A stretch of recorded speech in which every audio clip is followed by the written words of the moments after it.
ทนความเคร่งครัดและการเป็นแบบอย่างในพระธรรมวินัยผลสำฤทธิ์ด้านการสอนการเผยแผ่ศาสนาและการปฏิบัติตามกฎมหาเถรสมาคมมศ.ความโปร่งใสในการจัดการทรัพย์สินวัดธรรมาภิบาลนอกจากนี้ยังดึงคณะกรรมการคุ้มครองพระพุทธศาสนาแห่งชาติคพช.เข้ามาช่วยสแกนประวัติพระที่จะได้รับการแต่งตั้งเพื่อป้องกันปัญหาในอนาคต 2. ยาแรงปราบพุทธพาณิชย์และไสยศาสตร์มหาเถรสมาคมมศ.ประกาศมาตรการคุมเข้มกิจกรรมที่บิดเบือนหลัก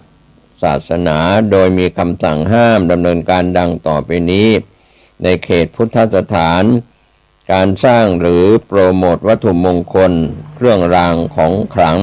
ที่ไม่ใช่การเจริญอนุสติพิธีกรรมทางไสยศาสตร์หรือกิจกรรมที่อยู่นอกเหนือหลักพระธรรมวินัยการนำรูปเคารพที่ไม่สอดคล้องกับพระพุทธศาสนาเข้ามาในวัดเป้าหมายคือการดึงศรัทธากลับสู่แก่นคือปริยัติการเรียนปฏิบัติการทำและปฏิเวทคือผลจากการเรียนการทำอย่างแท้จริง 3. ปรับโครงสร้างองค์กรเงินเดือนพระนิตยพัฒน์เพื่อให้การทำงานคล่องตัวขึ้นมหาเถรสมาคมมศ.มีมติยุบรวมกลุ่มภารกิจจากเดิม6ด้านเหลือเพียง4ด้านหลักก็ได้แก่การปกครองและฐานข้อมูลเน้นทำ Big Data พระถึงวัดทั่วประเทศการศึกษาพัฒนาหลักสูตรให้ทันโลกแต่คงไว้ซึ่งพระธรรมวินัยการเผยแผ่รวมงานปฏิบัติธรรมและพระธรรมทูตเข้าด้วยกันสาธารณูปการและสาธารณสมบัติดูแลทรัพย์สินวัดโดยใช้งานสาธารณสงเคราะห์เป็นหน้าที่ร่วมกับทุกฝ่ายนอกจากนี้จะมีการทบทวนอัตรานิตยพัฒน์เงินเดือนพระใหม่ให้สอดคล้องกับภาระงานและสภาพเศรษฐกิจในปัจจุบันรวมถึงการปรับโครงสร้างสำนักงานพระพุทธศาสนาแห่งชาติพศ.ให้ทำงานเชิงรุกสนองนโยบายมหาเถรสมาคมมศ.ให้ดียิ่งขึ้น 4. ใช้ Big Data และความโปร่งใสนโยบายใหม่เน้นการนำระบบดิจิทัลมาใช้บริหารจัดการข้อมูลพระเณรและวัดทั่วประเทศให้เป็นมาตรฐานเดียวกันเพื่อความโปร่งใสตรวจสอบได้และใช้ประกอบการตัดสินใจเชิงนโยบายลดความซ้ำซ้อนของตำแหน่งและเขตการปกครองก้าวต่อไปมหาเถรสมาคมมศ.ได้มอบหมายให้สำนักงานพระพุทธศาสนาแห่งชาติพศ.ประสานกับคณะกรรมการคุ้มครองพระพุทธศาสนาเพื่อตั้งคณะทำงานขับเคลื่อนทั้ง12นโยบายนี้ทันทีโดยไม่มีการรอเวลาเพื่อให้เห็นผลเป็นรูปธรรมโดยเร็วที่สุดนี่คือมหาเถรสมาคมประเดิมปี 2569 สั่งยกเครื่องคณะสงฆ์เลิกวัดผลงานที่สิ่งปลูกสร้างสั่งแบนพุทธพาณิชย์ในวัดผมเกษตรเพชรสมฤทธิ์บรรณาธิการข่าวก้าวหน้านิวรายงานข่าวชาวบ้านเพื่อให้รับรู้รับทราบทางวัดบ้านราชการสถานศึกษาในวันนี้กับข่าวมหาเถรสมาคมปรับในหลายเรื่องที่เกิดขึ้นเกี่ยวข้องกับพระพุทธศาสนาและวัดวาอารามต่างๆในภาพรวมทั้งประเทศสวัสดีครับท่านผู้ฟังที่เคารพการแบ่งปันความคิดดีๆวันนี้ผมเกษตรเพชรสมฤทธิ์วิทยากรก็จะนำเล่าเรื่องของวิมานวัตถุพระสุตตันตปิฎกซึ่งนำเล่าเสนอกันเป็นประจำมาถึงเสริสกวิมานก็เป็นส่วนหนึ่งของการทำคุณงามความดีแล้วได้ไปบังเกิดบนสวรรค์นะครับก็มีพระโมคคัลลานะแล้วก็พระเถระได้ขึ้นไปเยี่ยมวิมานแล้วก็สอบถามว่าได้ทำบุญสิ่งใดไว้จึงได้มาบังเกิดบนสวรรค์เสริสกวิมานก็มีเรื่องเล่าที่จะแจกแจง ให้ท่านได้รับรู้รับทราบกันนะครับ สมัยหนึ่งพระผู้มีพระภาคเจ้าเสด็จดับขันธปรินิพพานไปแล้วท่านพระกุมารกัสสปะพร้อมด้วยภิกษุประมาณ500 รูปไปถึงเสตพยนครได้เปลื้องพญาปายาสีผู้เข้าไปหาตนในนครนั้นออกจากมิจฉาทิฏฐิความเห็นผิดให้ดำรงอยู่ในสัมมาทิฏฐิความเห็นที่ถูกต้องตามทำนองครองธรรมจำเดิมแต่นั้นมาพญาปายาสีเป็นผู้ขวนขวายในบุญแต่ว่าเมื่อถวายทานแก่สมณพราหมณ์ทั้งหลายได้ถวายทานในสมณพราหมณ์ทั้งหลายในสมัยนั้นได้ถวายทานโดยไม่เคารพนะครับขาดความเคารพในการถวายทานหรือว่าทำบุญเพราะมิได้คุ้นเคยกับการสร้างสมความศรัทธาในทานนั้นมาแต่เดิมในเวลาต่อมาก็ทำให้หลังจากตายไปแล้วนะครับก็ไปบังเกิดในเสลีสกวิมานใกล้ต้นซึกในสวรรค์ชั้นจาตุมมหาราชก็มีเรื่องเล่าในอดีตการครั้งพระศาสนาของพระผู้มีพระภาคเจ้าพระนามว่ากัสสปะนะครับท่านผู้ฟังพระเถระขีณาสพพระอรหันต์องค์หนึ่งเที่ยวบิณฑบาตในบ้านแห่งหนึ่งแล้วก็ได้ทำภัตกิจที่สวนแห่งหนึ่งนอกบ้านทุกวันคนเลี้ยงโคคนหนึ่งเห็นดังนั้นก็คิดว่าพระผู้เป็นเจ้าลำบากเพราะแสงแดดก็มีจิตเลื่อมใสได้มีจิตเลื่อมใสเอาเสาไม้ซึกนะครับเป็นไม้ชนิดหนึ่งนะ4 ต้นนะไม้ซึกชื่อว่าไม้ซึกนะครับกระทำมณฑปกิ่งไม้ถวายอาจารย์บางพวกกล่าวว่าปลูกต้นซึกใกล้มณฑปดังนี้ก็มีเขาก็ทำการละตายไปบังเกิดในสวรรค์ชั้นจาตุมมหาราชด้วยบุญกรรมนั้นเองที่ประตูวิมานได้บังเกิดสวนไม้ซึก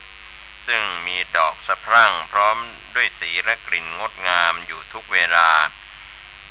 ส่องถึงกรรมเก่าของเขาด้วยเหตุนั้นวิมานนั้นจึงรู้กันทั่วว่าเสริสกะหรือว่าเสลีสกะเทพบุตรนั้นเวียนว่ายอยู่ในเทวดาและมนุษย์ทั้งหลายตลอดเวลาพุทธันดรหนึ่งในพุทธบาทการเกิดขึ้นของพระพุทธเจ้าได้กลับชาติมาเกิดเป็นพระขวัมปติเถระหนึ่งในหมู่คฤหัสถ์4 คนที่มีท่านวิมระเป็นต้นเคยเป็นสหายของพระยศเถระก็ได้ตั้งอยู่ในพระอรหัตผลด้วยพระธรรมเทศนาของพระผู้มีพระภาคเจ้าปัจจุบันต่อมาในพรรษาแรกแห่งการตรัสรู้ที่ป่าอิสิปตนมฤคทายวันท่านพระขวัมปติเห็นวิมานว่างนั้นจึงได้ใช้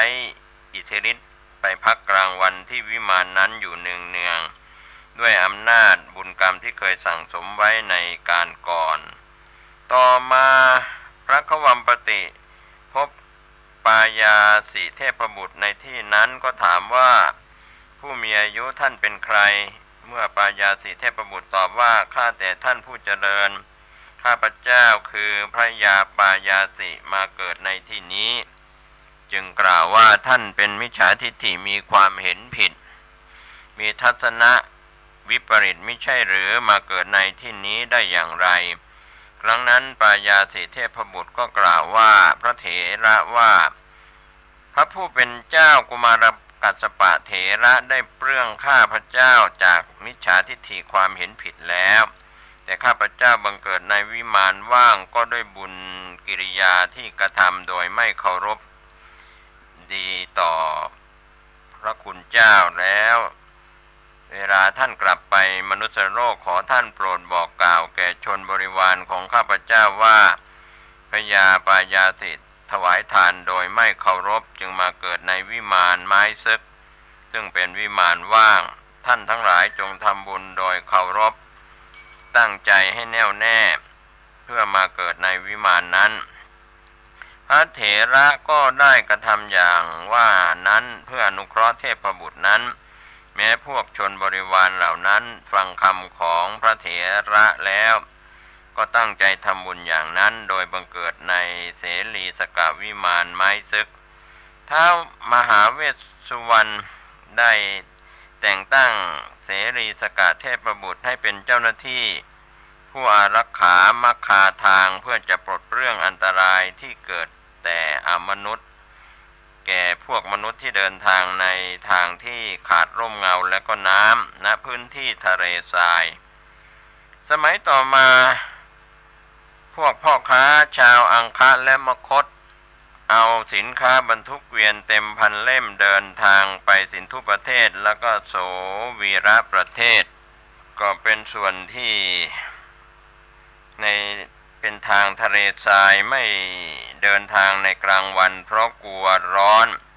การเดินทางก็ใช้เวลากลางคืนโดยใช้ดวงดาวเป็นสัญญาณเครื่องกำหนดหมายพวกเขาพากันเดินหลงทางไปยังทิศทางอื่นในระหว่างพ่อค้าเหล่านั้นก็มีอุบาสกคนหนึ่งเป็นคนมีศรัทธาเลื่อมใสสมบูรณ์ด้วยศีลสมบูรณ์ด้วยอุปนิสัยที่จะได้บรรลุพระอรหันต์ในปัจจุบันชาติก็ไปค้าขายเพื่อบำรุงเลี้ยงบิดามารดาเพื่อจะอนุเคราะห์อุบาสกนั้นเสรีสกเทพบุตรจึงแสดงองค์พร้อมด้วยวิมานครั้นแสดงแล้วได้ถามว่าเหตุไรพวกท่านจึงเดินทางสายนี้ซึ่งไม่มีร่มเงาและน้ำทั้งยังเป็นทะเลทรายพวกเขาได้บอกถึงเรื่องที่พวกตนมาในที่นั้นแก่เทพบุตรนั้นการแสดงโต้ตอบของเทพบุตรกับพ่อค้านะครับก็ขอให้ท่านทั้งหลายจงฟังคำของเทวดาและของพวกพ่อค้าในทางทะเลทรายที่ได้มาพบกันในเวลานั้น